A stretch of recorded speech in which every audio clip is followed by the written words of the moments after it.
Okay, let's go. Today is day 41, trying to make $1 million. There are only 324 days left to make $1 million. And what I'm going to do? Okay, I'm going to study.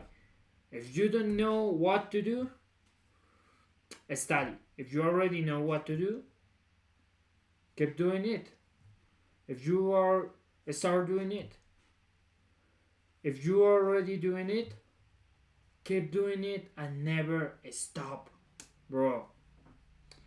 Okay, again. If you don't know what to do, study. If you already know what to do, go do it.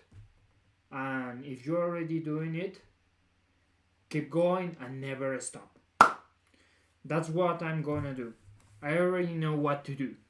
I know that I need to go live every single day and post every single day. And study, learn every single day until I finally got viral. I need to be the most viral person on the internet in just 1 year. In just 1 year, and there are only 324 days left. Whoa, bro. And also 324 days left to make $1 million. When my life ends. Just kidding.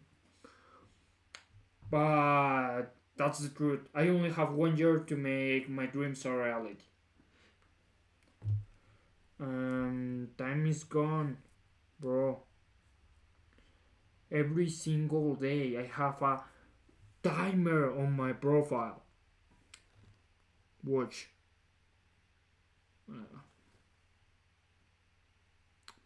10 months, 21 days, and 4 hours. Bro, whoa, whoa, whoa, whoa. I only have 10 months to make $1 million. So, what I prepare for today?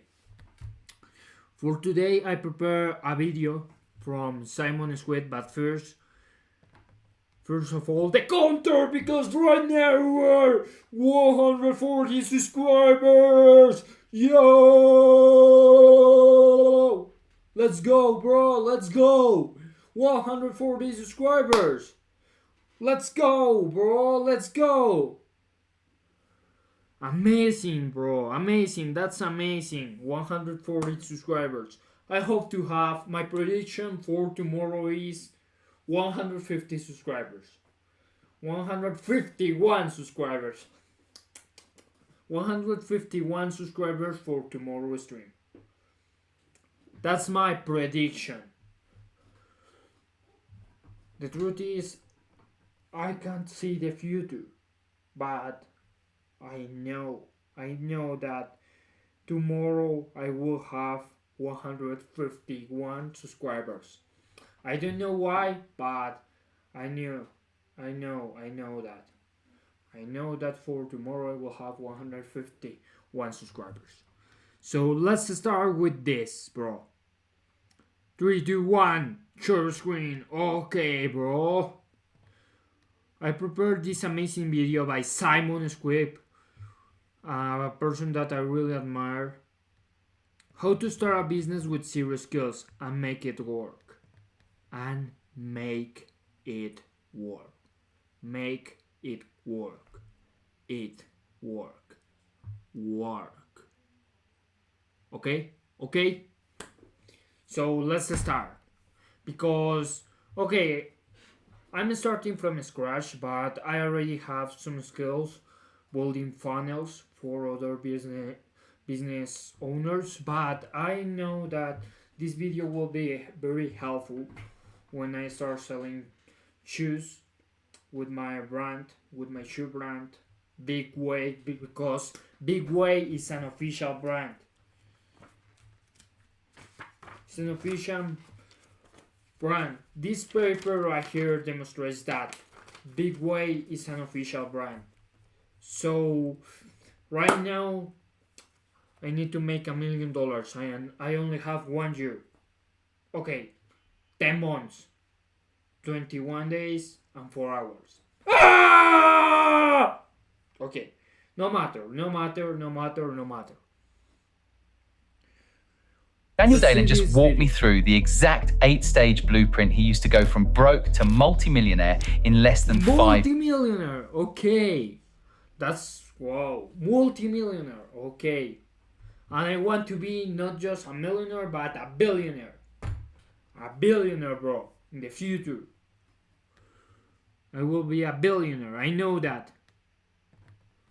years. I know many of you watching this video feel trapped. You're stuck in a purposeless job or a school system that you know won't give you the freedom you desire, but you can change all of this. Daniel dropped out of school at 16, and today he runs multiple million-dollar businesses. It's an underdog story that truly proves that anything is possible. If you apply the 8 steps in this video, you'll have the only blueprint you'll ever need to create a million-dollar business and break free from the system. Right, what are we going to learn first? Maybe go through it quickly with everyone. So we're going to start with defining your rich, which is a fundamental part of this 8-step plan. Define your rich. Point number 1.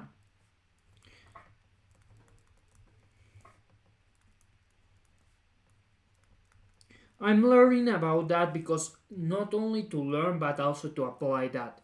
That's the reason why I'm taking notes. So please take notes, guys. It's super important. If you take notes, you can apply these concepts to your own business. That's what I'm trying to do.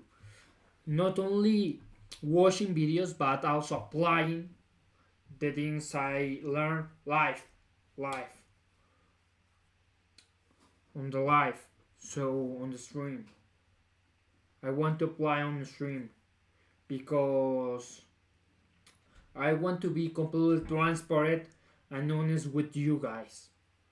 You don't need a $1 billion course or millions of dollars course or even a $1,000 course. Most of the content is available for free on YouTube. You just need to make a quick search for what do you need. What do you need, guys? You can make a quick search for the things that you need. So my question for you is, what do you need? You will buy a $1,000 course, or you can find a better way looking for the knowledge of other people that is available for free on YouTube. And I buy $1,000 course. That's the reason why I'm telling you that you don't need a $1,000 course. I buy a lot of courses and you just need to buy a course, but not from everyone. You need to know exactly who's the kind of person that is really making money with the business, not with selling courses. Because if you buy a course from someone that is making money selling courses, okay, you will learn, but most of that content will be available for free on YouTube. So my advice for you is, if that person have a real business and is making money from that real business and not from YouTube, not from YouTube, not from selling courses, buy the course. That's my advice. Or if the course is very, very cheap, my advice for you is that you can buy that course because it will be very helpful. Let's continue. Define your reach. The next one is we're going to talk about what makes you, you. The next thing we're going to do, once you understand yourself, is how you can leverage understanding yourself. The next thing is we're going to give you some basic training on the business fundamentals. Once we know that, we're going to talk about a specific model that makes sense to you. Once we've done that, we're going to talk about being a sponge. Then we're going to talk about partners and team, which is probably 50% as important as all of the above points. And then last but not least, we have the endless feedback loop. Define your rich. Tell us what we need to know. I've spoken to so many people in this lifetime who've either looked at my content or have seen certain of the results that I've had, and they ask me the question, like how do you do it? Why do you do it? And what's your goal? Now, I personally think that you as a person, when you have a goal, and may that be making $1,000, may that be making $1 million, making $1 million, that's me. May that be making $1 billion. What a lot of $1 people billion, forget, that's me. and as someone who's gone through, The actually, poor kid that wants to make $1 billion, that's me. But I'm following the steps that leads to that $1 billion. let me draw it for you. Like my journey went like this. You know, we started right here with nothing to my name. I come from a loving family, and we went all the way to here. ¿Ves este clavo? Bro, why ¿Puedes imaginar el another hecho de intentar ad? clavarlo en un trozo de Oh, madera con tu bro. mano sin herramientas? Making millions of dollars before the age of 25. And then we went all the way to here, back into my parents' room when I was about 25, and I lost everything. And then now here, we're back up here. And what I realized throughout this journey is that my rich was not defined by either this high or either this low. And I'll tell you the reason why. Because what I learned was that when I set the goal of, let's say, making $1 million, once I've made that $1 million, what's next? What for me is important? What makes me happy? And I realized that throughout that journey, it all came down to the experiences, to the people around me, to the things that actually made me happy. And that the goal, which is this high right here, this one, it's about everything in between you being right here and this goal. It's about the people you meet. It's about the experiences you have. It's about the things you learn along the way. It's about the experiences you have. That's important. Someone gave me very similar advice to make that $1 million. Let me read to you. This is my personal diary called Living with Death. It's my personal diary, and people write down advice for me. Okay, in the end, that was from someone from Germany. In the end, all that matters are the people you met in the way, the experience you had with your friends and your family. Whoa. In the end, all that matters are the people you met in the way, the experience you had with your friends and family. Eric from Deutschland. I don't know the pronunciation of that. I'm sorry. Deutschland.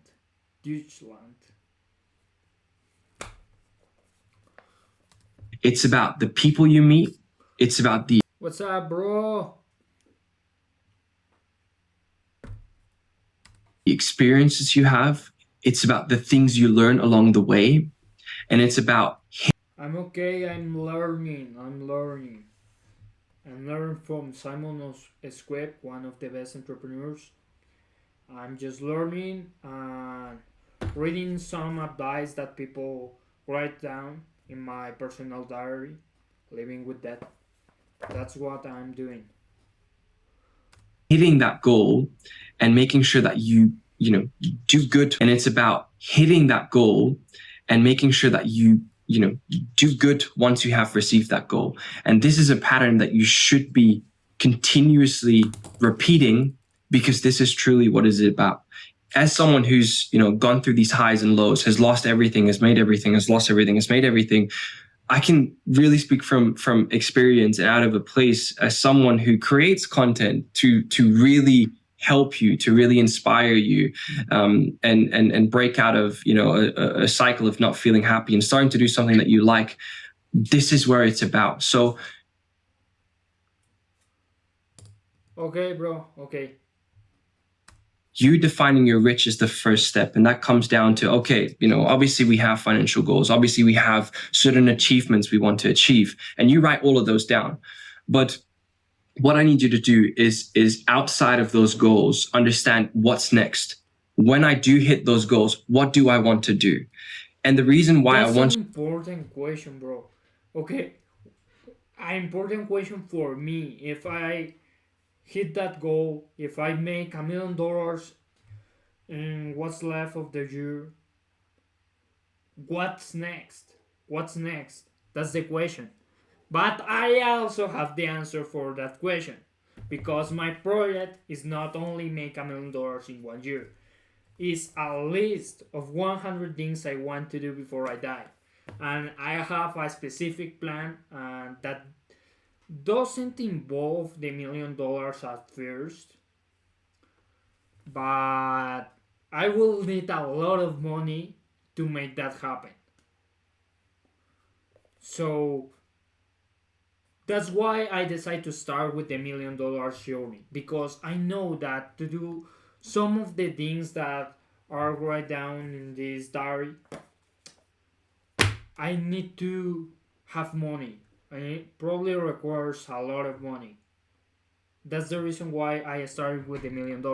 Not because I want $1 million and I want a Bugatti, a Ferrari, because I need money to achieve the other 99 things that I want to do before I die.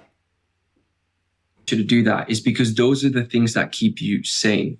When you are working, it's not going to be easy. When you are working towards this goal, there's going to be many challenges. But if you understand what's after the goal and what keeps you sane and what's important to you, that's what always has helped me. And there's been a period where I had no idea about what's after, like what's here, what's after the goal. I had no idea. So to give you an example, for me, what's important in this life, it's my family. It's those people around me. It's my other half. Because without any of those things, hitting those financial goals and having no one to share it with is almost like, flying business class in a crashing plane, which, not necessarily makes sense. So for me, understanding where I want to go. AI can do incredible things, but this isn't. With Artlist's AI. As in, hey, I'm working a job that I'm not happy with. I'm in a location that I'm not happy with. Where do I want to go? I want to have location freedom. I want to have, I want to make a certain amount of money so that I can, take care of myself, so that I can take care of those around me. That is something that we really want to understand, and that can be a tangible number. That can be making $1 million. That can be making $100,000. That can be, making $10,000. That doesn't necessarily matter, but define that goal and understand where it is that you want to go, and get very specific. So we have the actual, the goal itself contains your living situation. So life is one thing, like where do I want to live? What does this life look like? Do I want to be able to travel any given moment in time? Do I want to, have like a lot of space? Do I want to be in nature? Do I want to be in a big city like where we are currently today in Hong Kong? What do I want? Do I want to have a balance between those two? Do I want to, get the option to spend half the year in maybe Indonesia, half the year in Hong Kong? That's something that you really get to define yourself. So that's something that you have to start with. Just understand where it is that you want to go. So I'd say life, then financial goals. And then honestly, I would say those are the two main things. Just define, hey, this is how much money I need to maintain that life, but this is the life. So you start with, this is where I want to go. This is the life I want to live. And this is how much I would need to, in a comfortable way, sustain that lifestyle.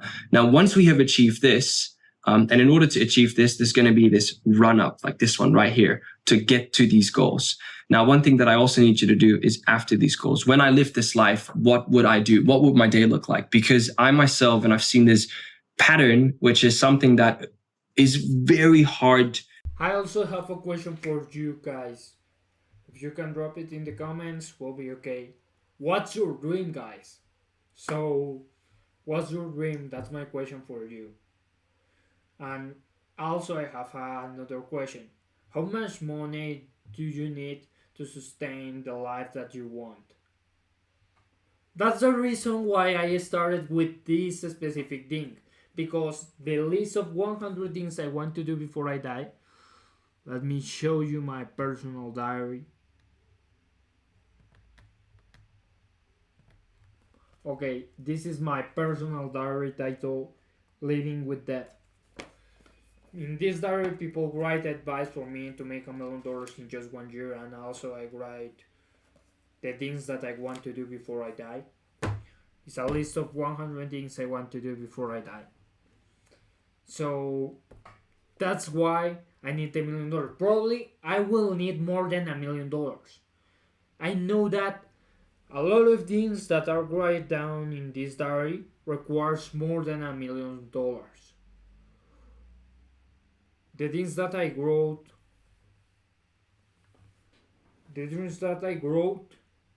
requires a lot of money, bro. More than $1 million. But you need to start with something. You need to start with a specific idea, a specific objective. And I know that if I make $1 million, your first $1 million will be hard, but your second million is inevitable. That's all, bro. Your first $1 million is gonna be hard, but your second million is inevitable. Let's continue with the video. To understand, and 9 out of 10 times this is only really realized once you have achieved your goals. I've had friends who had the biggest ambitions of making tens of millions of dollars, and I to this day remember them hitting those goals and then coming to me and like, man, I've hit all these goals, but I have no idea what's next. Like, what am I supposed to do right now? Like, I've only known to work day and night to get to this goal, and now I have this goal. What's next for me? So you actually hit a wall after hitting this goal. So as hard as it may seem, just think about it. Like, when I hit my goal, what's next? What will I do? If I make that $1 million, what is it that I'm going to do? And it's going to be a bit of a tricky one, because you're going to have to trick your mind. Obtener una cotización de embarque se ha vuelto mucho más fácil. Su tarifa de embarque competitiva, súper rápida. Into, let's say, I want to, when I have that goal and when I've hit that goal, I want to stay very fit. I want to have love. I want to have a loving relationship. I want to buy, let's say, nice clothes, like buy stuff. The trick here is to, throughout this process, not let go of these things, because the truth is that this goal is always going to be there, and we as human beings will naturally always pursue something bigger, pursue something better. So to not lose track of this is so essential in maintaining your happiness, in working towards your goals. Because as someone, again, who's gone through these like ups and downs, I can guarantee you that no goal will ever be worth sacrificing the things that you find important, that you can kind of figure out after asking yourself, hey, once I've hit this goal, what will I do? There should not be a day in your life where you would ever sacrifice these things on like a consistent basis in order to hit your goal. Obviously, you're going to have to sacrifice things. Obviously, there's going to be days where you have to work, let's say 18. I'm sacrificing everything. I'm going all in right now. So I don't want just to learn, but also apply. I need to sacrifice things. I sacrifice time right now. What else I can sacrifice to hit that goal faster? What else I need to sacrifice to hit that goal faster? Right now I'm sacrificing time, probably more time, because I spent like 2 hours, 3 playing video games. So probably I need to sacrifice that in order to make that $1 million, because in that time I can record a long format video. Okay, my goal is to upload a long format video per week, posting every single day with short format videos and going live every single day. But also I need to make sacrifice to upload a long format video per week. It's very hard, but I need to sacrifice things because I need to go all in. That's what I'm trying to do. Go all in. I'm trying to be completely honest with you guys, completely transparent, and I know that I can do more. So I will do more. That's my task. Right now, for tomorrow, my main priority is to post the long format video because I promised the previous week that I will post that video, but I didn't. And I need to be honest with you, I failed. But I'm trying to post that video this week.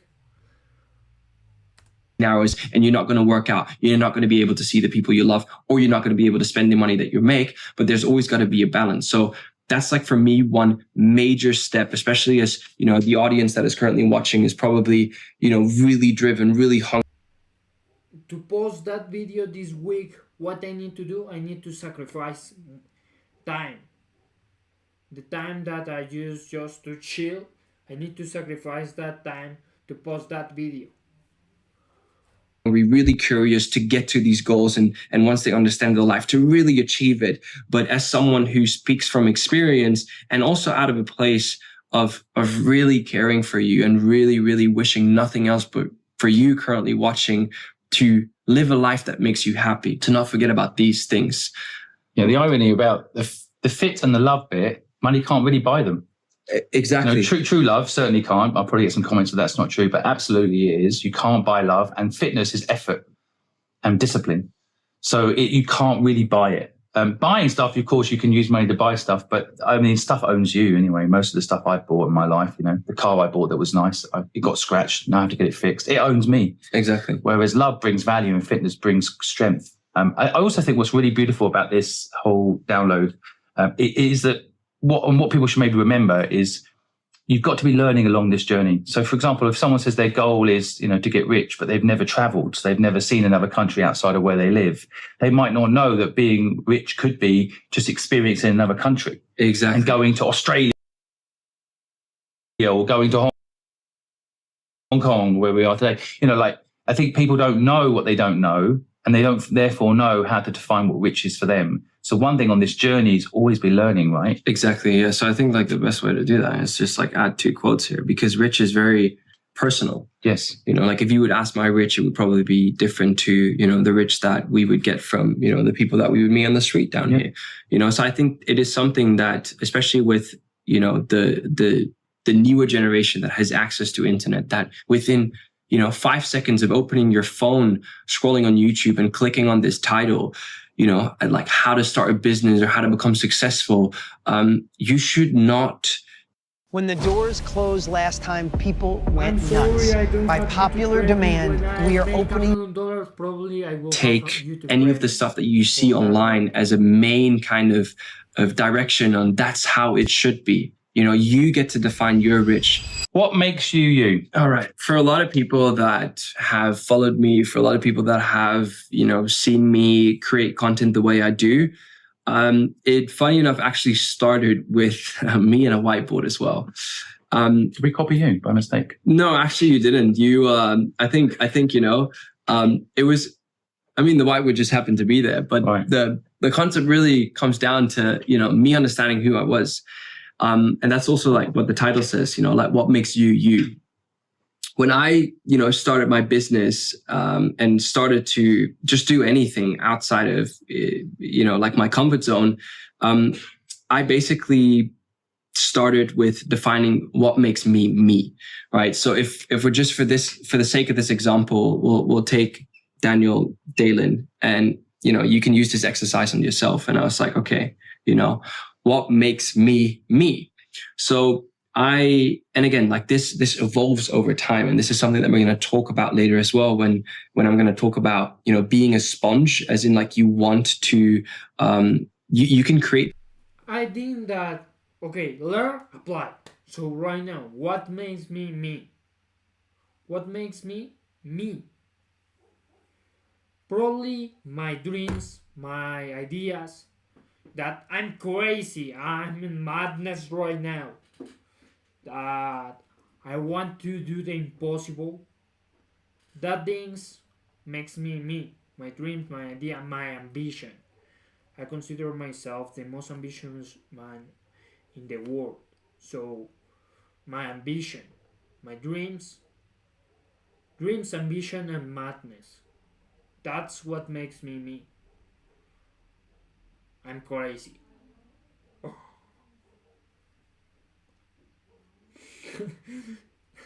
Okay. These parameters for yourself. Now, what I mean by that was, if I were to look at, me as a person right now, like we have Chinese, for example, like that's one thing that we have. We have software. Like I have a lot of knowledge around how to build software. I've built software companies. I've learned myself how to code. I've got design skills. I've got an eye for design. Abilities. I know how to build funnels. I know about marketing. I'm not the best at it, but I know marketing, how to do marketing. And what else? I'm learning about YouTube and this whole world of content creation. I'm involving in that. I'm involving myself in that. I'm learning. I still learn. But I know that I dance. I act. I play acting. So that's one thing I really like, acting. I want to be an actor in the future. And what else? I love sports. I know how to play tennis. Sounds easy, but it's not easy. Requires a lot of technique. And I know to play tennis. I was a tennis coach also for a short period of time, but I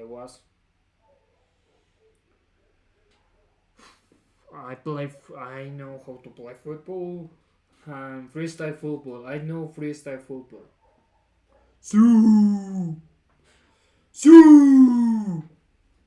I've been, my dad's an architect, so I grew up, but nothing else with looking up to him. And if I had to look for him, I would find him in his office and he'd be drawing. So like all those things just make me. Storytelling is something that I really enjoy.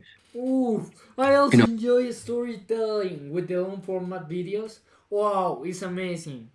I've always known that It's really fun. Great. The script and take the shots. Is recording the whole video is very interesting and I really enjoy that. Very naturally be able to just capture people into my story, to like explain them what it is that I do, who I am. And that's the title of the next video. Who am I? Okay, I'm not sure. Probably the title will be like, who are you? Or who I am. Who am I? Sorry. No, who I am. No. Who am I? Or who are you?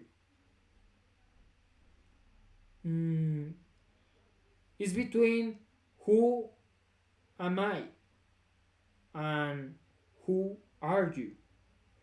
Who are you or who am I? It's between these two titles. I don't know, I'm not sure. Probably the title will be Who Am I? But I'm not sure. I'm thinking about the title. And like the point what I'm trying to get across here is that when I started this whole thing, I started to really understand, like who is Daniel Dalen and what's important to him, family, and by doing this, you're creating an understanding of who you are, and most importantly, what the things are that you value, because within all of this, we can work towards.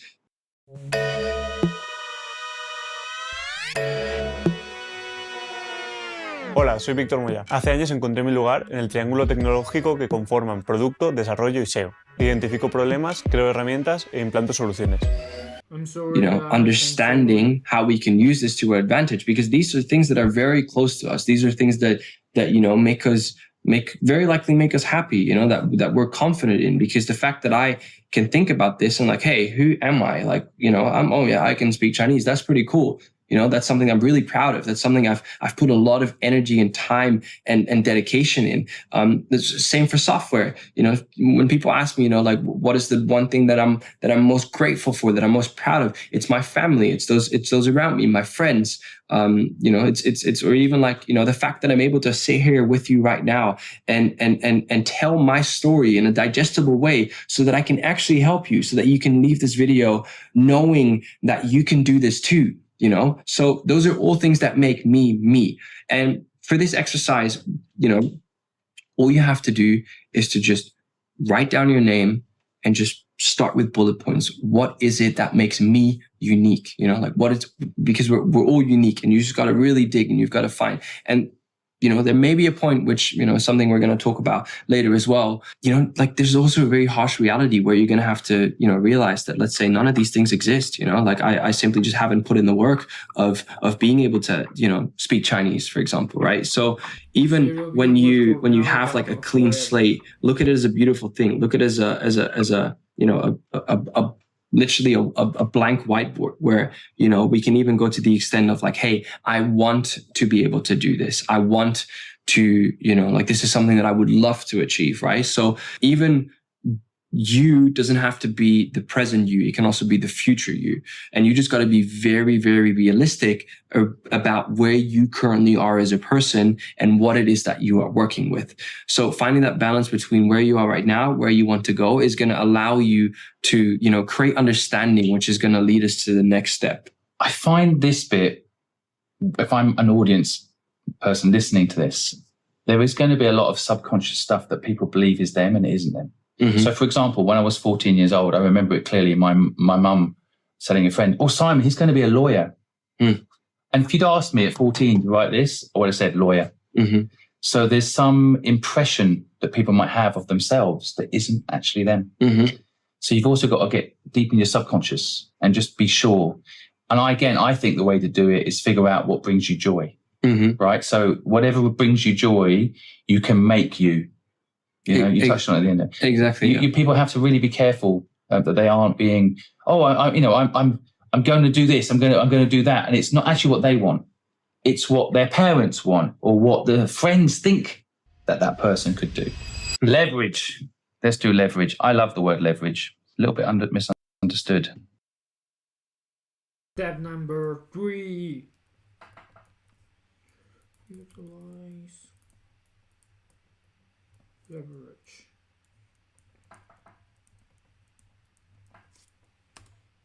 Leverage. One, or what the friends think that person could do. Leverage. Let's do leverage. I love the word leverage. A little bit misunderstood. Tell us what we need to know.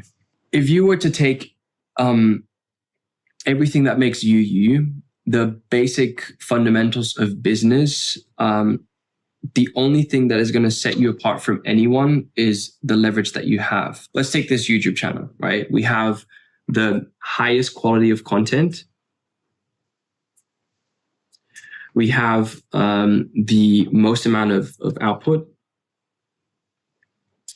I'd say like those two things, let's say we have the biggest team, just anything that we can think of that can contribute to us, you know, being the best at what it is that we do.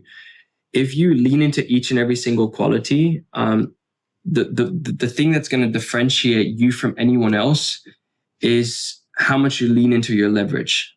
So understanding that, you know, like when we have like the most amount of quality, when we have the most amount of output, when we have the biggest team, the only thing that's really going to set you apart is putting time into your leverage. That's the only thing that is going to make a difference, and it's going to allow you to grow exponentially. Because when you start to focus on things that you do not have leverage with, you're probably going to be stuck in the same position. I'll give you an example that's very close to me. So one of the things that I have leverage with is within my content, and again, like there's a goal somewhere. So if I were to say like, hey, I want to really grow my social presence, what's leverage? It's the fact that I speak like content and again, like there's a goal somewhere. So if I were to say like, hey, I want to really grow my social presence, what's leverage? It's the fact that I speak Chinese. If I put a lot of time into, you know, and like a significant amount of time highlighting one of my leverages, it's probably going to result in growth because this is something that makes me very unique. So if I put a lot of time and effort and energy into one of my strengths, the leverage that I have, that within the previous step, I have been, you know, made aware of by myself by understanding, hey, this is what makes me, me. I can really, really see exponential growth by simply just leveraging what I know I'm really good at. I would say that's like one of the things that I had to really learn the hard way, where I was like not understanding my leverage and trying to focus on like a lot of things that didn't really allow me, like I was not focusing on my strengths that, you know, allowed me to like really, really see the impact of everything that I was trying to do. I think it's such an interesting one. I think leverage could also, just to reverse it, if you've got no money, you've got a weird type of leverage. You've got the ability of having nothing to lose. So if I've got money and I'm doing something, I'm scared to lose it. Whereas you could do it, you've got nothing to lose. So sometimes when I was younger, I started a gardening business, and I didn't have any equipment. So I asked the first customer I ever got if I could use their equipment. And so the fact that I had no money meant I leveraged asking to use someone else's equipment, which they said yes. I had a competitor come knocking on that door a few months later. They were twice my price. Why? Because they had money and they bought the equipment. But that meant that they had loans and debt and costs much higher than mine. So I had zero money was my type of leverage. So a lot of people listening might not understand, you know, you're talking about qualities, which is definitely totally makes sense. Sometimes you need to build up a skill to have leverage, but also you can look at your life and see what your leverage is. You know, I think if I'm younger, like living at home is a leverage. You know, like it sounds like a pain. Like you got broke again and you went and lived back home. I actually think if you can do that, I couldn't do that. I was kicked out of home. I couldn't go back home and live. So you have a leverage I didn't have. I had to pay for accommodation. You know, like you don't have to. And you should leverage it while you're young, in particular. Oh my God, I've got some great news, guys. Thanks to you and your support of this channel and what we do, this book just became the #1 book on the Sunday. It's amazing and super powerful, bro. Super powerful. I highly recommend you that book. I learned a lot from Simon. You know, a lot of the stuff. Step 4. Business fundamentals. The business fundamentals.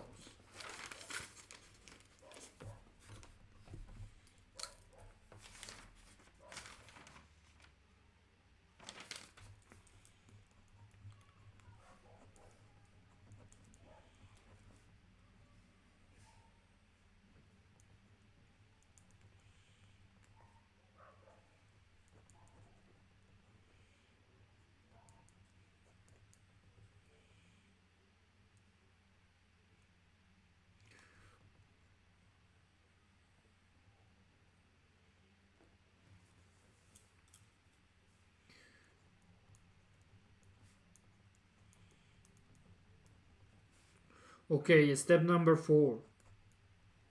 The business fundamentals.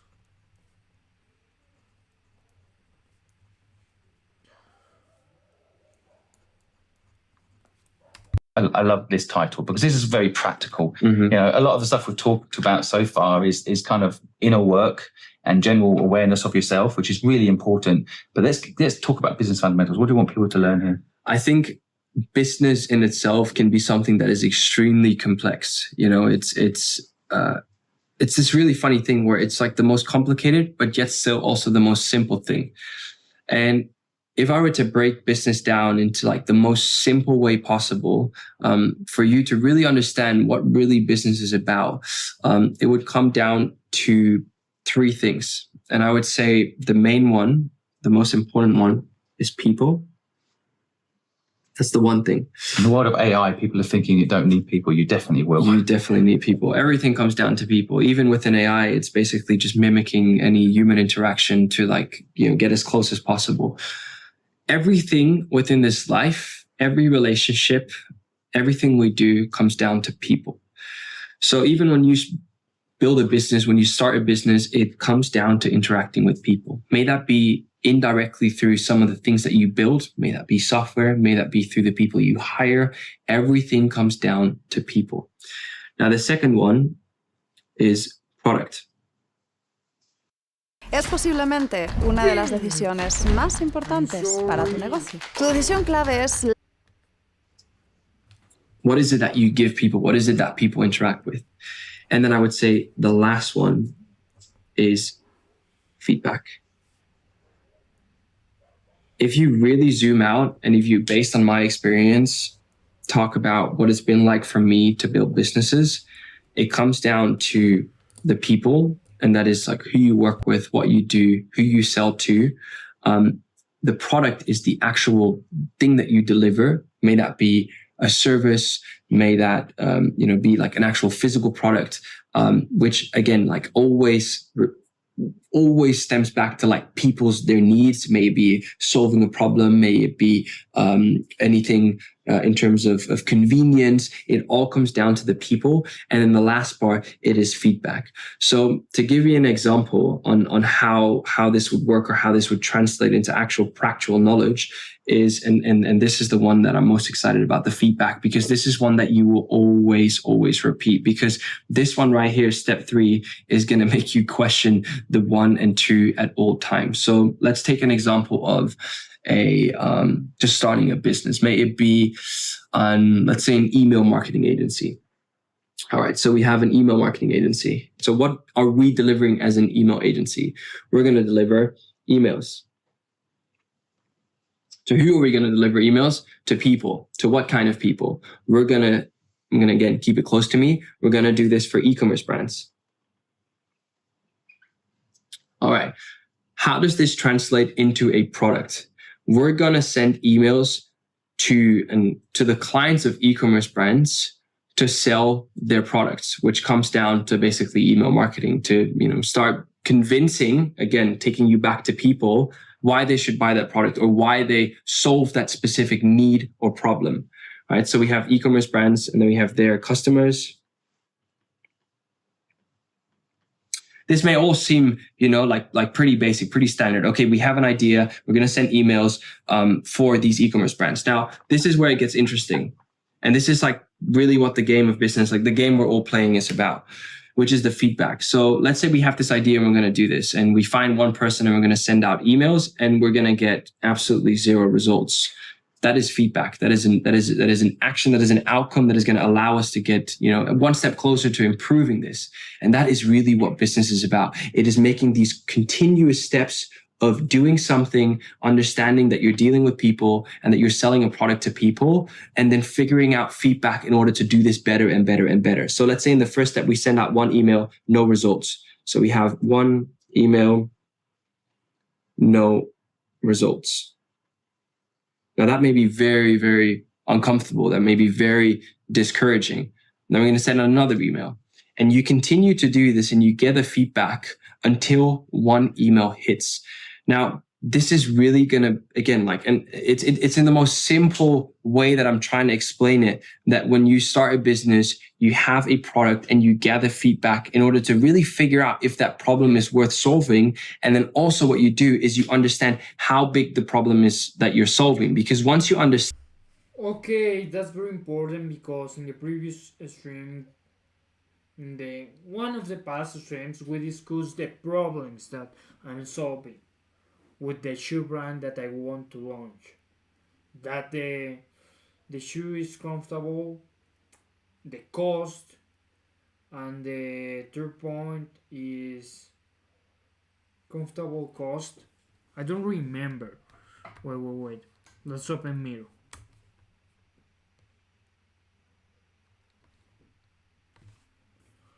But there are 4 problems: legality,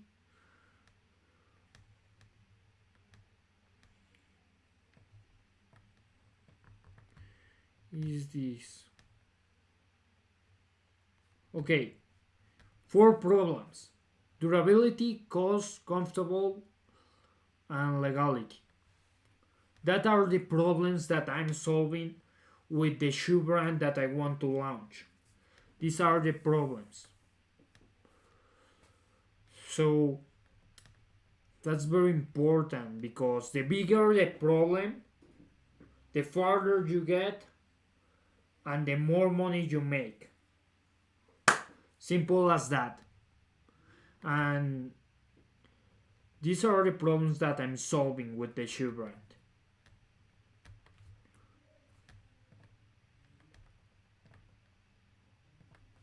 And you see that, let's say we send out one email and this email generates, let's say, $1,000 US for one client. It is very fair for you to say, hey, I'm gonna, charge you $100 for making you $1,000. So understanding these three things and just like taking, the people that you're selling to, giving them a product, and getting feedback based on any actions that you put in to sell that product is going to get you one step closer to building a business.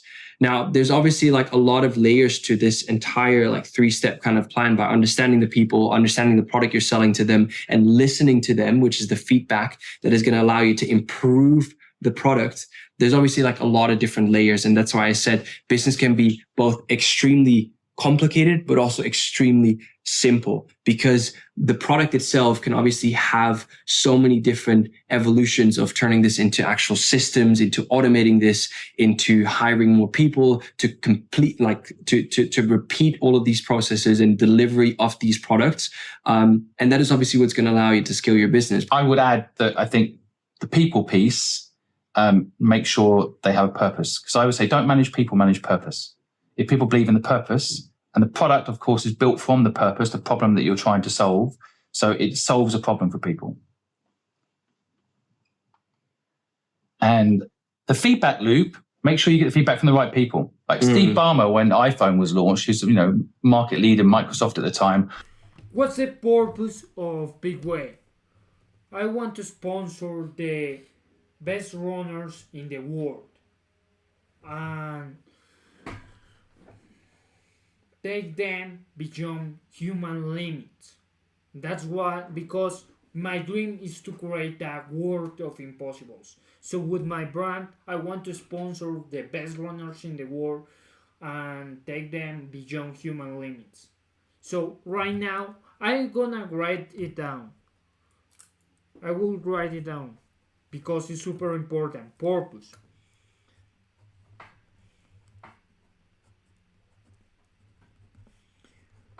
And it's very aligned with my dream, that is to create a world of impossibles and do these 100 crazy things I want to do before I die. That's my dream. And I can achieve those dreams helping the best runners in the world to overpass human limits.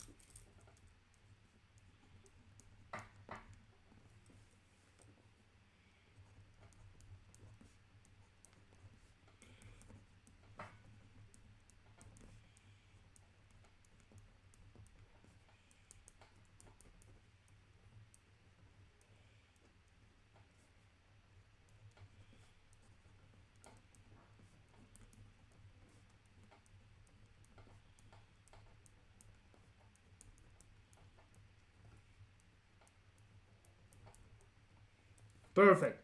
I learned, then I apply. Because one important thing, a lot of people, let's watch this. How many views got this video? 271,000 views. 271,000 views, bro. That's a lot. But if you don't apply what you learn, you are someone else listening a podcast or watching a video. You are someone else. Somebody that clicks here and never apply. You're somebody that never apply what is learning. No one's going to buy $1,000 phone with no keyboard. Ha ha ha ha. The famous clip of him doing that. Get the feedback from the right people, right? Who your clients. Make sure some people get never apply. You're somebody listening to a podcast. Feedback from their friends. They get feedback from their parents. get the feedback from the right people. But if you manage this, but you just described, it also gets a lot easier. But this is brilliant framework. Yeah, it's really the most simple way to put it. And like even when we're talking here about like the right type of people, like if you were to really just zoom out and just observe what is happening, you will also be able to find out if you're focusing on the right people, and if you just keep doing that, you will just have the results guide you. What is the goal?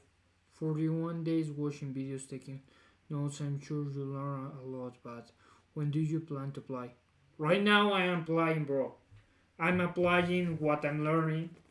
I'm taking notes and I apply on the stream. Directly on the stream. We are speaking about purpose. Okay, what's the purpose? I start a brand, first of all. I start a brand. Big Way is an official brand. With these papers, it's an official brand right now. Big Way is the name of my brand.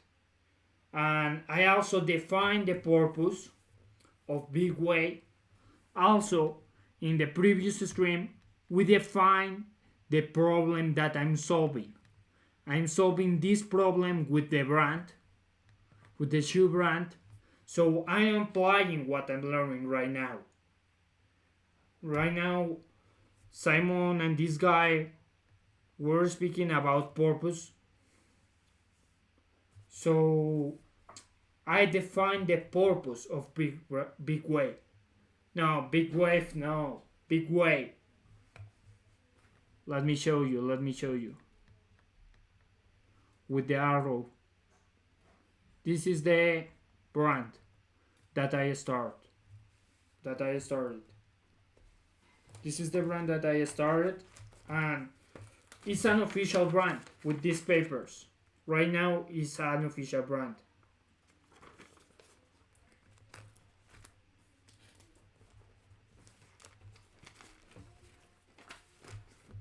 So I'm applying, right now I'm applying what I'm learning. You towards solving these problems. This is something that is just, again, like it really is, to me, what business is about. It's just continuously solving problems and using and listening to information that is created by your actions. Pick the right model, let me write. I'm sure. It's a shoe brand, bro. It's a shoe brand. I'm going beyond human limits. That's what represents the impossible. Why? Because my dream is to create a world of impossibles. And I want to sponsor with this brand the best runners in the world and take them beyond human limits. That's the goal. That's the purpose of Big Way. It's a shoe brand. I'm sure a lot of people are asking themselves that question. What product should I do? What business should I do? How do people pick the right model? So for everyone listening right now, I'm assuming, and I'm talking from a perspective where you're actually starting. So you want to make sure that the risk you are taking is as low as possible. There's a lot of businesses that require significant. Also, I'm applying because I'm posting videos every single day and going live. One advice from Alex Hormozi. One advice was that for 2026, life are very important. Our connection with other people. Chill, bro, chill. Resources, and resources can be defined as. If you want to talk with me, I'm glad. I'm glad to talk with you. So chill, bro. If you want to send another message, chill. You are not interrupting me. Time, money, or impact. And impact is usually the network, the things that you've built up throughout the years in terms of your knowledge and all of that. Money is money.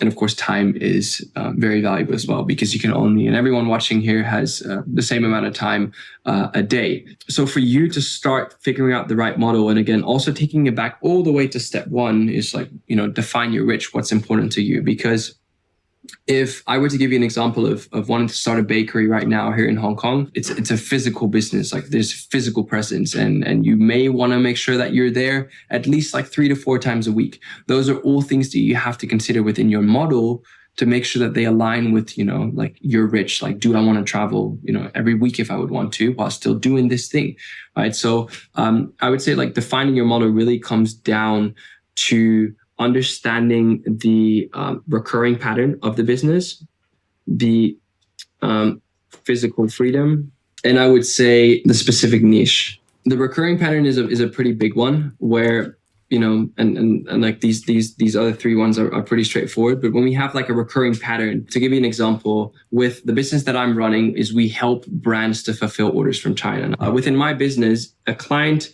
has let's say 1,000 orders a month. This is recurring. So for me, for that specific type of brand, I figured out within that e-commerce niche a recurring pattern of that business, where every month we deliver 1,000 orders. Now, let's say we make $1 per order. That means that with the service that I'm delivering, I can take into account that I'm going to make at least. I see you're taking the right steps with the official paperwork and content. But if the end goal is selling shoes, when are you actually planning to start creating and selling them? When do you see yourself no longer starting saying you are ready to pursue the actual part that will bring revenue? Okay, right now, I speak with people that know more than me about all the importation process, and they say that it will take around 6 months for the first order. So I'm searching for someone that can make the shoes for me, and I import that shoes from China, and the person that is helping me with that says that it will take around 4 to 6 months for the first order. So probably in 6 months, bro. In 6 months, because all the importation process. But also I'm looking for someone or some company that can make the shoes for me in my country. So we're speaking about 3 to 6 months. What I'm doing right now is marketing. Right now, that's the reason why I post every single day. Because if I start now posting videos, because you're saying that when I'm planning to take action. Right now, I'm taking action. I'm posting every single day and create. One of the important lessons that we learned from Alex Hormozi was that you need to create influence, and that's what I'm trying to create. That's the reason why I post every single day. So I'm taking action. Even if you don't see that I'm selling shoes right now, I'm creating all their marketing behind that, behind the big way, I'm creating all the marketing, all the part that you don't see. I'm doing that with marketing. Creating videos, posting every single day, and going live every day. Why? Because I'm creating a community. And with that, when I launch my product, when I start selling shoes, so will be easier to sell the shoes, because I already have, for that moment in time, I already have that community, that marketing. That's what I'm doing right now. That's the reason why I post every single day. All is a strategy that is behind Big Way. And for your second question, when do you see yourself no longer studying and saying you are ready to pursue the actual part that will bring revenue? Right now. I'm starting that right now with the videos I post every single day, because probably I don't receive revenue right now from YouTube. I don't get paid by YouTube right now, but I'm acting over my dreams. I'm posting every single day and I'm going live every single day. That's all that is behind Big Way. Behind no. Okay. $1,000 a month with this specific business. Now, if I were to take that same client, and I'm just going to define it here, e-com brand. I'm going to take that same customer, but look at a different part within the problems that they face within, again, taking you back to that 3-step process of having people, a product, and feedback. Within their business, there's a lot of different problems. Now, I figured out the one where there's like a lot of recurrence. Now, obviously, you have to understand that the delivery process within this is also quite different to, the example that I'm about to give to you right now. So let's say we were to build this business a website, which is a complete different type of service that we deliver. And depending on how big the problem is, we can still, and again, that's the recurring pattern. The flip side of this is a one-off. So let's say we were to build this person a website. Now we're going to charge them, let's say $5,000 US for the website. We're going to get paid this $5,000 after delivery of the service. So this is the difference between creating a recurring business and a one-off business. And I'll explain to you why my preference is always to create some sort of a recurring one, because what you have to do here is we deliver the website and then we just made $5,000. But that's a one-time. Now, at this point, you're probably not avoiding therapy because of stigma. You're probably avoiding therapy because you've become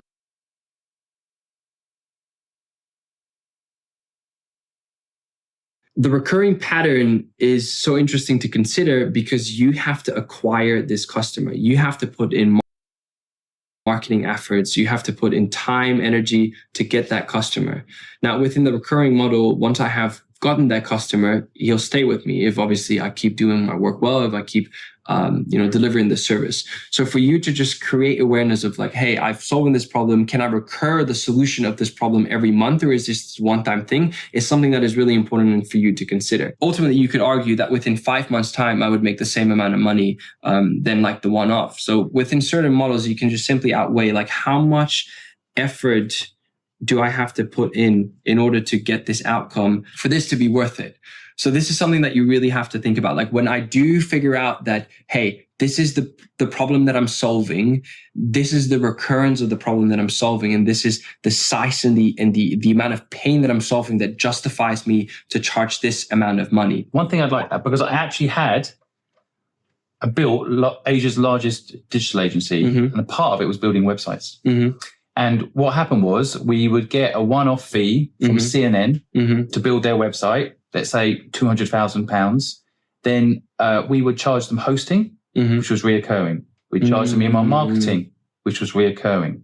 We then did such a good job on the website, they asked us to do an ad campaign, which we did a one-off fee to do an ad campaign. They liked it so much, they booked us again the following month, and the following month, and the following month. And then, it basically, they then tell other people about you. So there's something about the reoccurring model that is absolutely brilliant. The important thing I don't want people to miss is you can actually do a one-off fee if it can lead to reoccurring. And within the one-off fee, there can be reoccurring. That's why I just helped someone yesterday with their dream. They wanted to charge me 7,000 Hong Kong dollars a month to help sell my book via AI. 7,000 a month flat. What I told him to say is not just a one-off fee, but 10p every time you sell a book for you. So the reoccurring revenue can come from the flat fee, covers all your bills, covers all his costs, but the actual reoccurring revenue comes in this case from every book sold. Yeah. Right. So people aren't thinking enough about the reoccurring pattern, but there are many ways to make reoccurring happen, and you can start with a one-off fee. Physical freedom. Let's talk about that quickly. I would say this one actually should translate more to. I'm actually going to rewrite this one because I think this should be more the risk. Okay. The risk / sacrifice. By the way, changing the plan is always a good idea. You never stick to the plan, folks. Actually, the plan never works out as you plan it anyway. So I love mind maps, not plans. Move left and right. So the reason I wrote down physical freedom here is because it comes down to making a certain sacrifice, which also comes with a certain risk. So when starting a business, there's obviously like 1,000,001 problems that you can solve. But solving that problem, can be done in also 1,000,000 possible ways. So when we do have an idea of solving a problem, and let's say, like even convenience or maybe a bakery, you have to understand that there's always going to be, costs, which is either time or money that you have to make in order to, get that business. Once you understand, okay, like we have this business, there's going to be time, there's going to be money that goes into this business, which is like the sacrifice. What am I sacrificing? So let's say we do want to start this bakery. It means that I would have to, invest into a physical store. I would have to invest in people. I would have to, put money up front to pay for this store. And that's also the sacrifice that I pay, bro. I'm posting the time I dedicate to this project, the time that takes me go live, the time that takes me creating new content every single day. That's the sacrifice. Have to put money up front to pay for these people. Is this something that is worth the risk? And then most importantly, the cost and again, like the risk and sacrifice that you take here is going to have a certain outcome. Now, one thing that you need to think about is, for me at the current stage that I am at, is risking investing, let's say 50,000 or maybe even like $100 worth of my money worth this outcome. So I think, especially when starting, and the reason I bring up this model is because it's a very traditional business, and a lot of people that have access to the internet here will probably not even consider a physical business. But I think the concept of understanding that it's very natural for a business to have risk reward is something that I think is important to talk about. So if we're just going to take it to, an online business or anything like delivering a service, which, when again, taking that same example of the bakery, it comes down to time or money. It's probably 99% time, because you have used your time to accumulate a skill that allows you to solve a problem which you can charge money for. So the risk here is much lower, and the actual barrier to start versus having to, buy, like hire people or have a physical space is much lower. So I think understanding that when you want to start a business, that you can yourself de-risk yourself by investing a lot of time into a certain skill to solve a problem with a certain outcome is really going to allow you to just freely explore, to figure something out. And when I look at my own journey, I have spent at least 5 or 6 years to just trying to figure it out and making a little bit of money, but spending a lot of time into developing skills that allowed me to now solve problems as big as to, having a multi-million-dollar business. But that all came through this simple concept of just trying to take, especially in the beginning, as little risk as possible to develop skills to have a certain outcome, to actually start this business. And you can mitigate the time and money if you want. You can reduce your risk. For example, you can get an investor. Exactly. If you've got an investor, then your money risk is lower, but maybe your outcome upside is lower. So, or maybe it can be higher because you didn't have the money in the first place. Same with time. We're actually helping a lady in Hong Kong open up a bakery. Oh, nice. I think I saw that video. Yeah, so we're helping Daisy open up a bakery, and it's a 2-year process. And a part of it is her risk appetite, right? What she personally are willing to risk. So she wants to go on holiday to Japan. It's like she probably wants to open a bakery. She might have to cancel that. So that's kind of that's also an important lesson from this book. What's your dream? And in this book, Simon teaches us that we need to take risk, but also to find a way of minimizing those risks that we take. A very powerful book. So if you can buy that book, it's super powerful.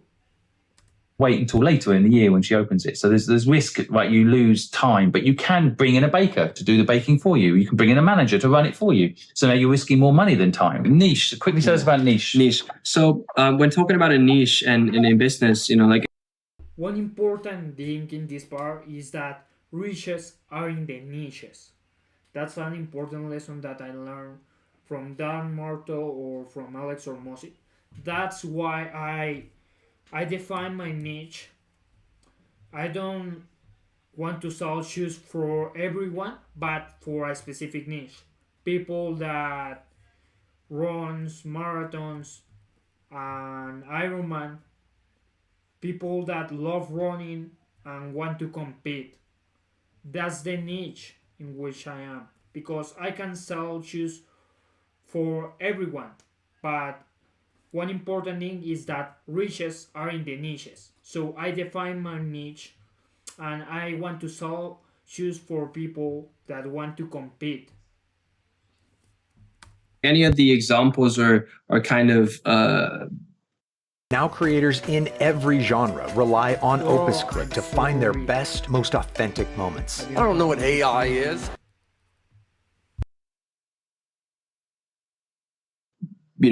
Like things that we have talked about so far can be applied to a specific niche. And this, of course, has to add up. So when, I kind of like lean into the e-commerce business, where I specifically have picked this niche for several amount of reasons.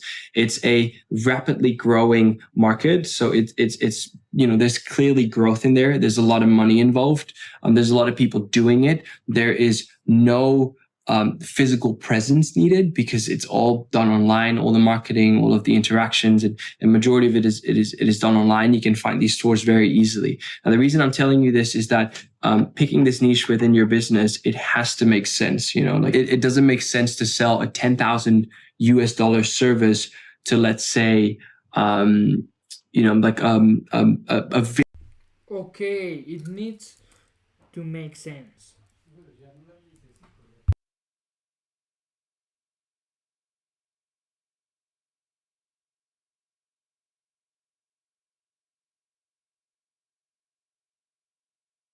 Very, very small bakery in a local town somewhere in the world.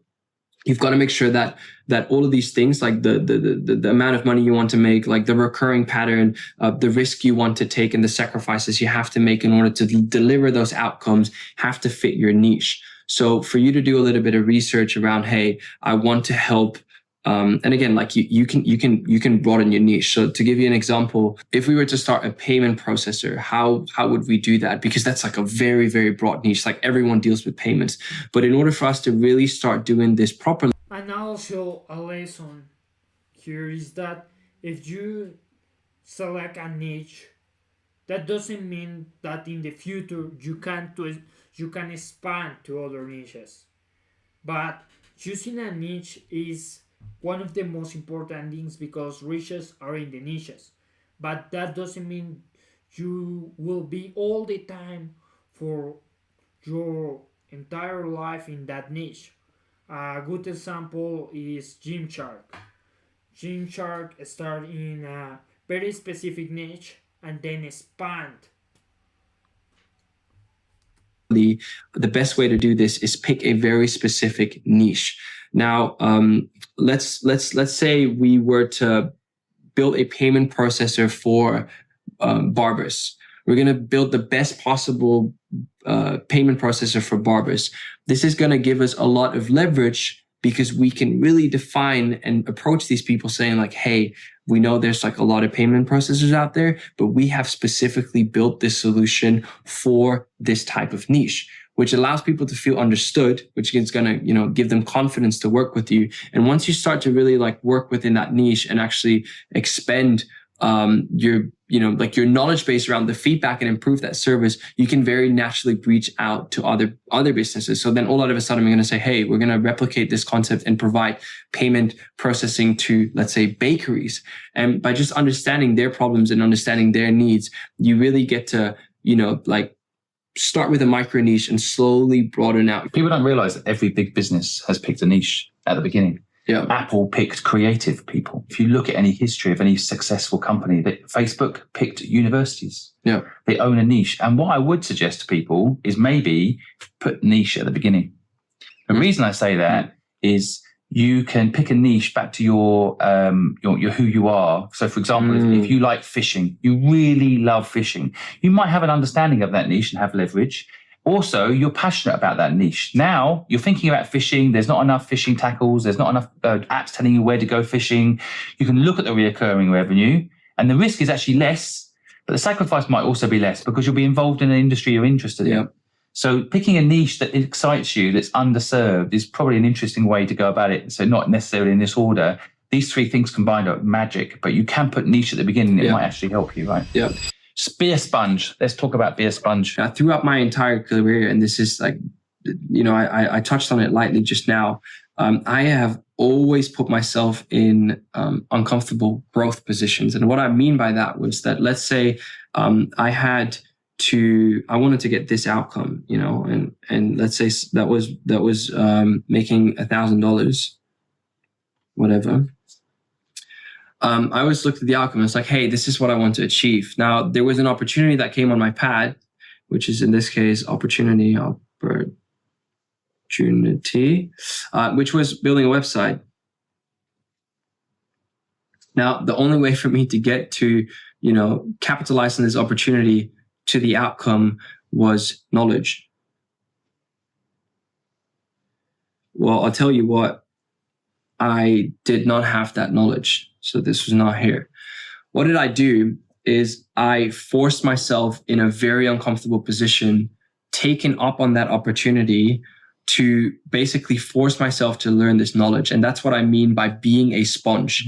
I forced myself into a position where I had no other option to either just refund the money or make sure that I absorb all the knowledge and that I really, really go out there and learn how to deliver this thing in order to get that outcome.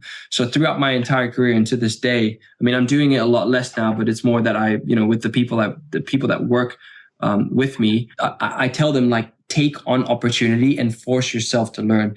And when starting a business and figuring out all of these things, because what we've talked about is very, very high level, very zoomed out. Like, this is what you have to do. You have to figure out these things. But in terms of actual practical knowledge, like when I really, really talk about practical knowledge, how to use products such as Framer, how to automate stuff using Zapier, how to, capture data using whatever, maybe Typeform. Those are all things that is like, that's the practical knowledge. That's the knowledge right here. In order to start delivering those outcomes. So for you to always stay curious and have the opportunity be the main drive for you to be forced to just do nothing else but going out there. And this knowledge is all available on the internet. Everything that I do, I have found on the internet. I dropped out when I was 16. I have had no proper education. I didn't even speak English. That's what I'm talking about. I was talking about that. You don't need to buy $1,000 courses. Most of the knowledge is available for free on YouTube. Because I come from the Netherlands, a small town, and I learned my English through gaming. Those are all things that were accessible to me. Those were all things that by grabbing opportunity and even, not even feeling like I was worth the opportunity, I yet still decided to take it and force myself into this area right here, which I call uncomfortable growth positions, in order to make sure that I am capable of getting to that outcome. If you are lacking AI confidence, AI certainty, AI clarity, and you need to take AI to a whole nother level in your life.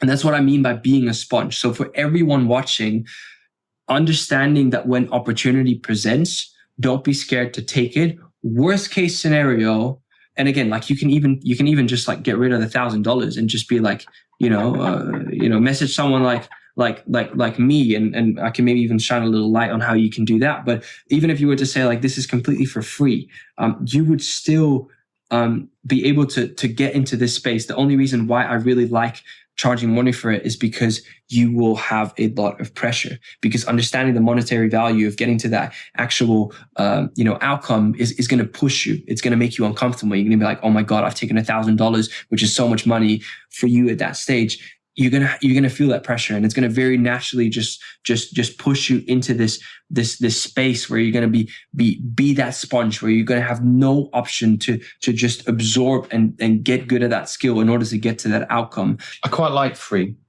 just to add a different perspective slightly. If what I love about this is accountability. It's an accountability system. Yeah. Actually, it's a reverse accountability. It's you committing to doing something and then you having to do it. So it helps you get up and do it. Mm-hmm. But free can be fine. Your reputation's on the line. If you don't deliver, you're lying. You're cheating people. You're saying you're going to build them a website and then you don't. Yeah. Right? Your reputation, personal reputation will be tarnished. That will affect your income over your lifetime. Compound effect will be huge as well. If you let 2 people down, they'll tell 10 people every other week for the rest of your life. So it doesn't have to be about money, but it does have to be about a commitment to the outcome. And actually what I quite like about free is people can be a bit more gentle with you if you're learning. If you take $1,000 off someone to build a website, let's say, and you don't do it, the fury is going to be higher. Whereas if you say, look, you're honest, I'm learning, I want to learn, I'm going to do it, I won't charge you. If I do a good job, maybe you could pay me. Yeah. That will protect your reputation. If you do it at a fee, I kind of like what you're saying, and you're right, you're absolutely right. But I also worry if people don't take it, don't see the nuance in it. It depends on what you're selling. Yeah. So if you promise someone, and a lot of people do this online, don't they? They promise give me $1,000 and I'll make you rich. And then they don't. And then their reputation's tarnished, their personal brand's tarnished, they miss all sorts of opportunities they don't even realize they're missing. Whereas if you say, look, I'm learning how to make people rich. Let me help you. And let's say you do make one person rich, they're happy to pay you, I'm sure. Yeah. So just play around with free. It has more value than people think. But picking the right people and team, this is something in my early career, I really struggled. I hired people that were available instead of hiring the best people for the job. Yeah. And so I'm really interested in what you've got to say about this. Pick a partner and team. What's your take on this? I would say, especially in line with the previous. Probably I'm not in this point, in this moment of my life, in this moment right now, that I need to have a team and a partner. But probably this will be very helpful in the future when I start selling the shoes, to pick the correct team and partner. Yes, part of this video, like the one where we talk about, like having all of this knowledge and learning.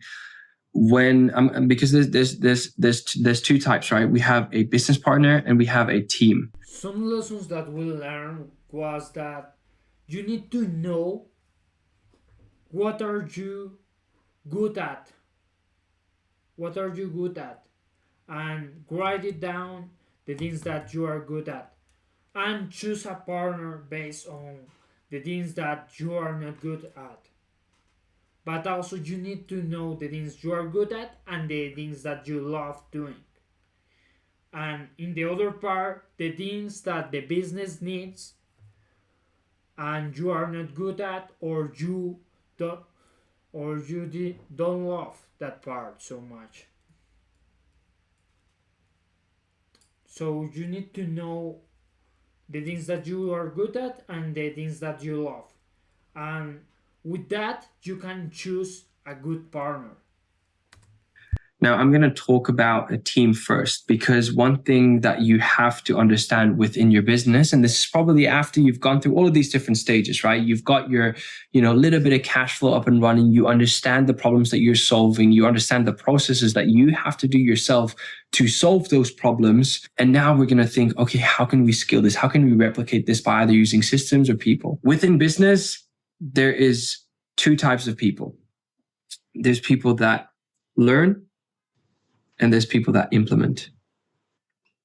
When building a team, and this is again, like really depending on the stage where you're at with your business, is you're going to have to figure out if the person that you're speaking to in order to, work with you, to help you, to together start delivering the service, are these people going to learn from you? Are you going to tell them and have to explain to them, hey, this is step 1, step 3, step 2, 3, 4, 5, 6, until it's completed. This is how you gather feedback.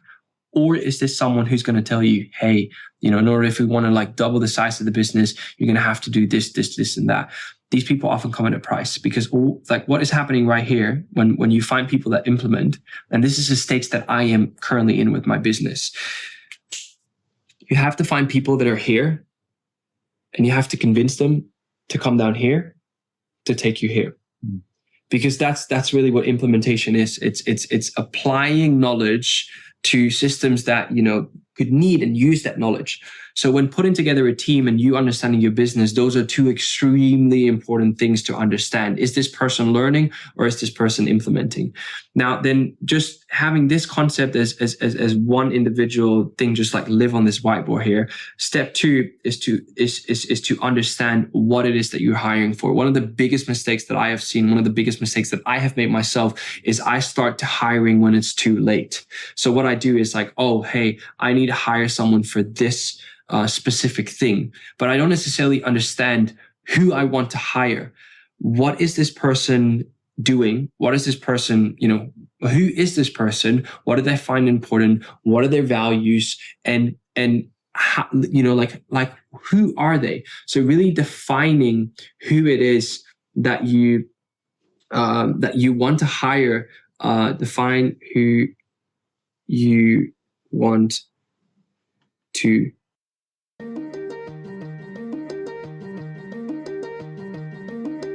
Hi there. hire really comes down to, you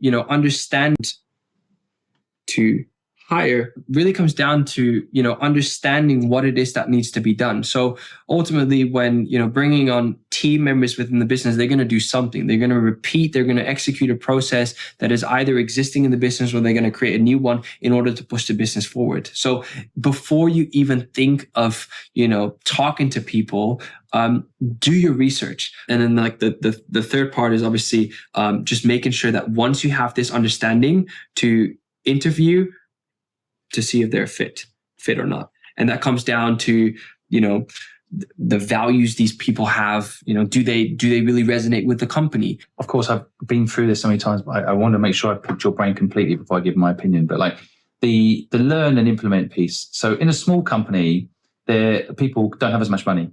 So they might hire people that need to learn and have less implementation skills. Right? Mm-hmm. Do you have any sort of like yardstick as to like, okay, how much learning versus how much implementation? Because nearly everybody who hired in the early days needs to be implementing.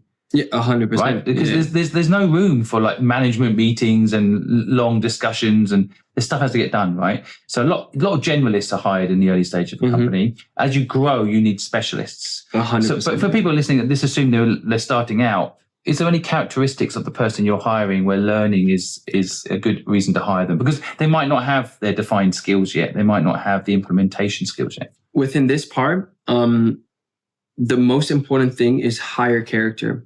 You teach skills, but you hire character. That's like one of the learnings that I've had, because within this phase, when you are in a stage of, let's say, doing like 0 to, let's say 50K a month, in terms of revenue, this is going to be so applicable, because this person right here is going to have to like jump ship, you know, deal with a lot of different things, and they're probably going to have to like figure a lot of things out themselves. So even if they're learning themselves, doesn't necessarily mean that you have to teach them, but they have to learn themselves. So they have to continuously seek that discomfort of being that sponge within that environment until we can hire specialists, right? Because these are, again, like all generalists.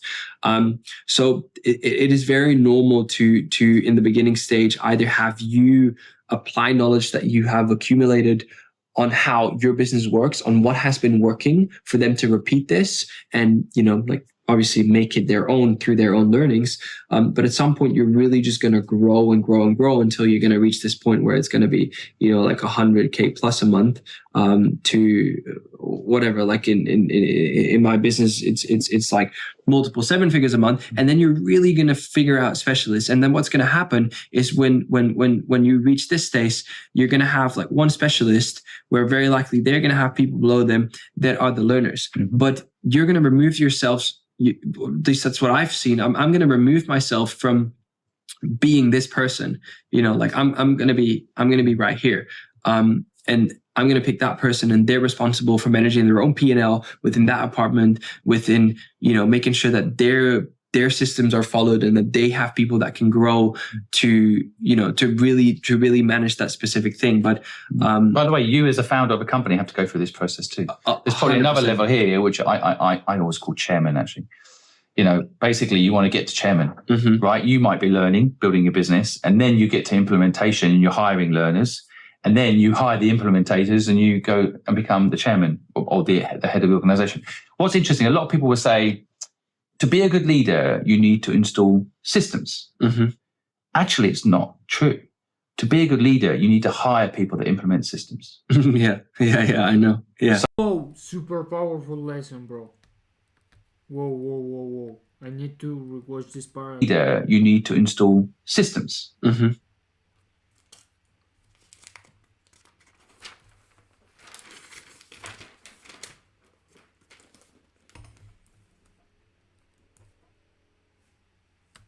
Actually, it's not true.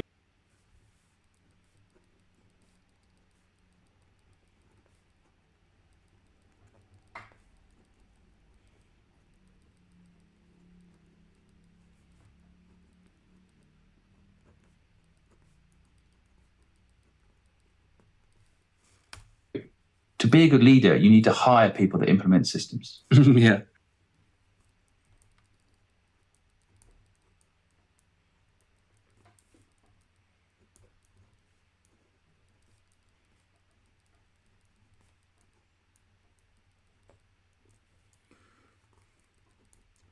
You need to hire people that implement systems. Whoa.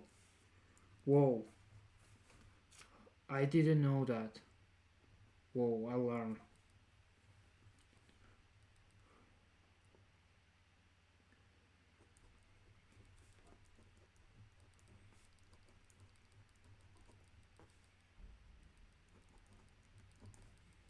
Yeah, I know. Yeah. So a lot of people end up implementing the system, or they're running the company. They're stuck in their own business. But I think this is a really good framework, and I don't know if you agree with me on this. I think the learn piece is about coachability. Is that person willing to accept that they're not good? Because a lot of people think they're A players. Most people. I had this conversation with my team yesterday. I've got 18 people on my team, right? I'm like, are you an A player? Nearly every single one of them thinks they are, and not every single one of them is. It's just not possible. And I think that coachability, where you say, look, how can I improve? Like Callum in our team is always asking that. How can I improve? Is such an important thing for people. They want to be in the team, or you want to hire people. They've got to be the ability to say, what can I learn? What am I doing wrong? Should we just talk about partners quickly? Let's do it. Yeah. How you find a good partner, and then we'll get into the final thing, which is the endless feedback loop, which will not be an endless topic, I'm sure. No. But partner. How do people find a good partner? Same thing like as with team. Everything comes down to the people, right?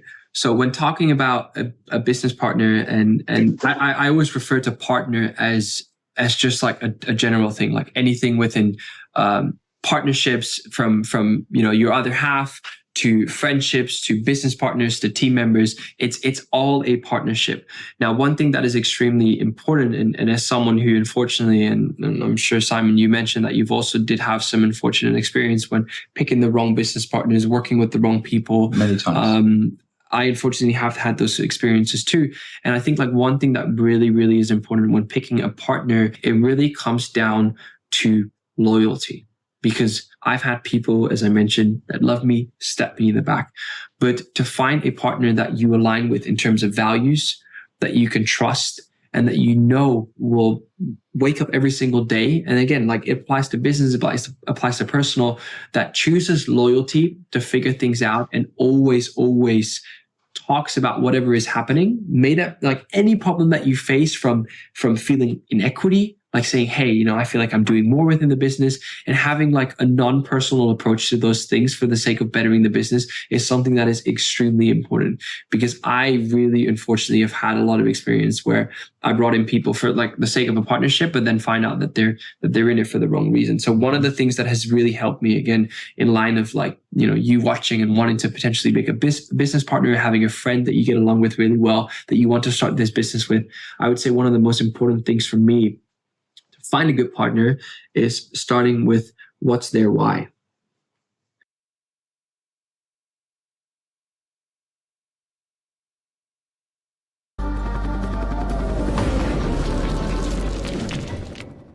is a flip. I never ask myself that question. What's their The reason why? for that is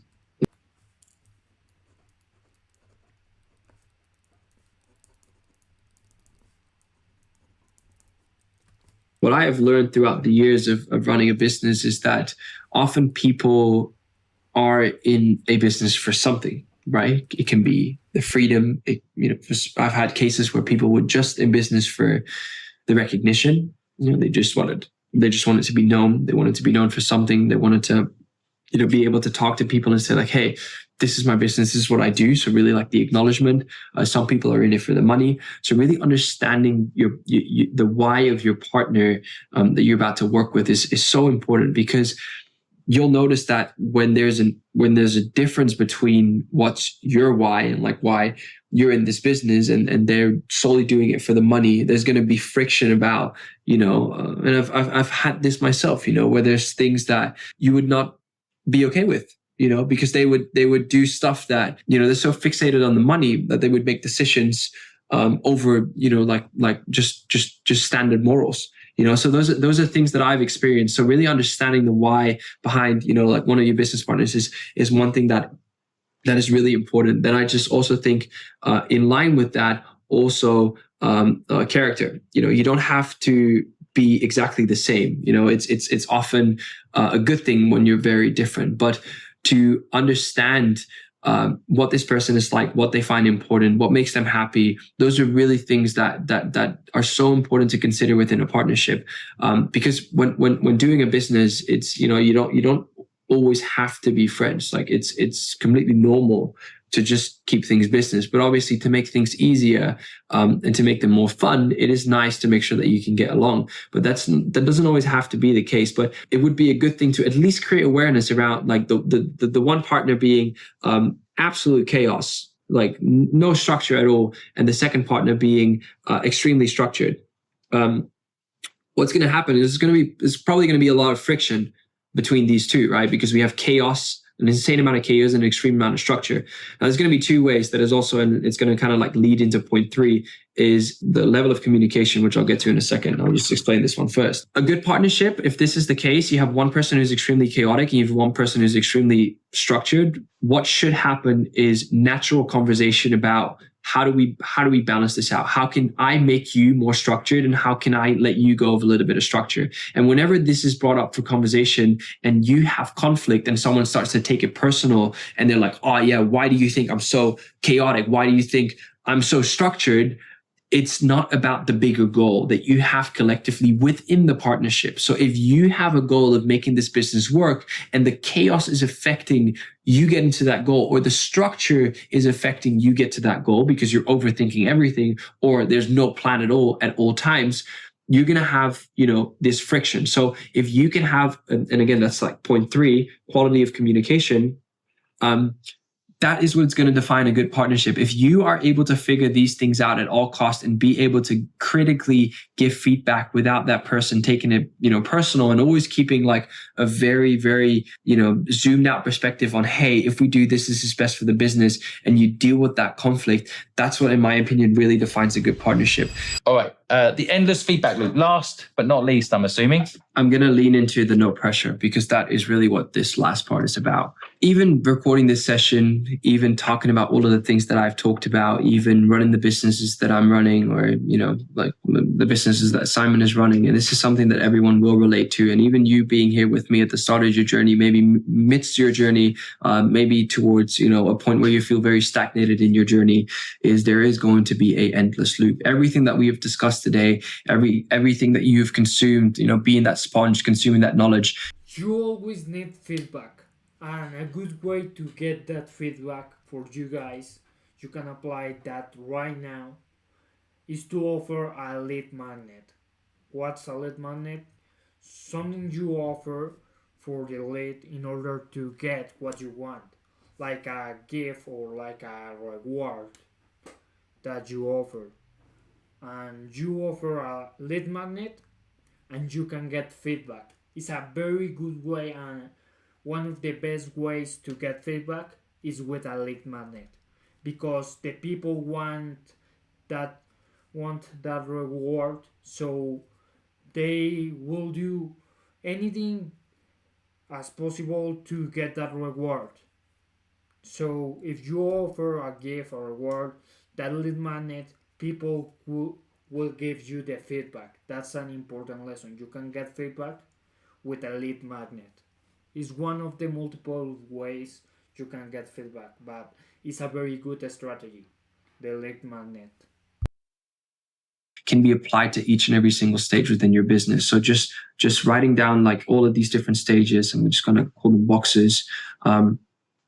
The endless feedback loop all comes down to awareness and staying curious and reapplying knowledge. Just as how I've explained all of these different parts within, how to start a business, what to look for, understanding the people that you're selling to, understanding the people that you're working with, understanding your product, understanding the feedback that is created out of, delivering these services is all just an endless feedback loop. And I'm just going to refer back to that analogy that I used earlier with people that you're selling to, understanding the people that you and reapplying knowledge. Just as how I've explained all of these different parts within, how to start a business, what to look for, understanding the people that you're selling to, understanding the people that you're working with, understanding your product, understanding the feedback that is created out of, delivering these services is all just an endless feedback loop. And I'm just going to refer back to that analogy that I used earlier with kicking a rock down the road, where the rock is that problem. And this problem is going to occur here, it's going to occur here, it's going to occur here, it's going to occur here, it's going to occur here.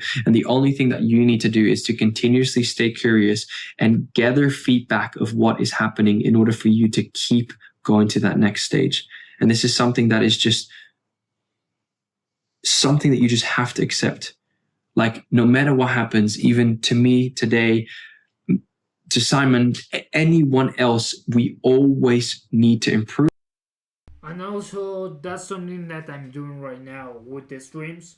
A lot of people give me feedback, and then I apply that feedback to my videos, like reduce the noise or use this hook, and I apply that feedback. That's one of the reasons I go live, because people give me a lot of feedback, so I can learn and I can apply. And then reapplying the knowledge. You make content laboratory. For my videos, I make content laboratory. So I can check, okay, why this video is working and why this video isn't. And you check and compare those videos and try to replicate that. And let's see if it was because of the hook, if it was because of the knowledge you gave for free. And the reasons why, and you make content laboratory and you learn, you apply what you're learning, you apply the knowledge, applying the knowledge, and staying curious is one of the most important things. You can try different things. Okay, what happens if I try this? What happens if I made, like today's video, if I make a video on the roof of my house? What happens? What happens if I say this in my content? So it's very important and you learn a lot. And also with the streams, I can learn and I can say, okay, I will take that advice and I will apply that because that's the feedback.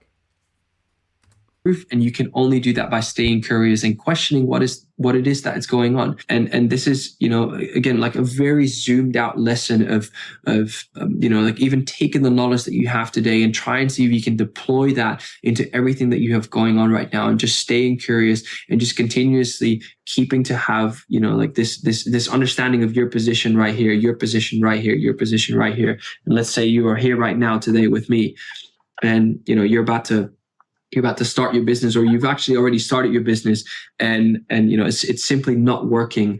Like you being here with me right now, trying to just like take all of this knowledge, like everything that you've accumulated here, and I'm just gonna just write down a K as that knowledge. You can apply that to reconsider everything that you've been doing here to gather even more knowledge, more results, more understanding of what it is that you're doing to get one step closer to achieving that freedom. And this is something that, from my experience, at some point, it's all going to just fall into place. As long as you do not give up and you keep staying curious, you keep believing in yourself, because just as how Simon says, just as how I said, the goal for me and having you here today with me is really, really to help you, to get you to achieve a life that makes you happy, that, you know, you can be proud of. And especially at the end of the journey, that you've done this with people that you're so proud of, that you know, would have no regrets of doing anything that you have. And you can only do that by not giving up and continuously reconsidering and reapplying knowledge, like the knowledge that you have consumed today. And this applies to life in general. This applies to your business. And it just comes down to staying curious and having like a really good understanding and awareness around where you are currently at, what knowledge can help you, and using the outcome and results to keep guiding you closer to wherever it is that you want to go. And just as how I started this entire video, while not losing what is really important, the things that make you happy outside of, you know, the game we're all playing. So well said. Such great knowledge, Daniel. Thank you for sharing it today. Really appreciate you. Thank you for having me. Thank you for listening. We'll have to have some chicken now. We'll see you later. Check out our new membership subscription for exclusive content and much more. Link in the description. Why pay over $2,000? Well, thank you so much for the knowledge. Was super powerful this video. So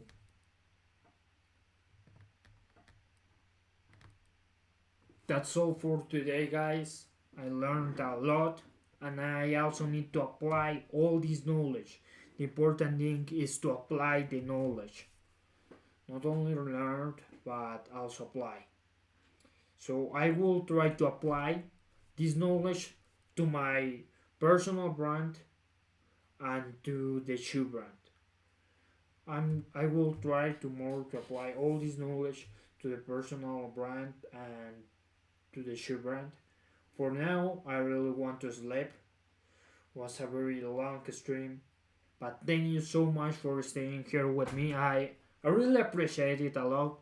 I appreciate to talk with you guys a lot. It's really fun when I speak with you guys. It's really fun. So I appreciate that a lot.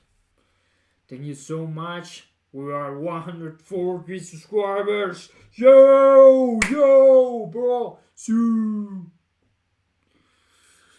thank you so much, bro. Odeology, thank you so much, bro. I appreciate that a lot. So, we are 140 subscribers. And subscribe to help me go to the moon. So, that's all for today. Thank you so much. See you tomorrow. In tomorrow's stream. Thank you so much. Remember that you only have one life, one shot. So live to your fullest.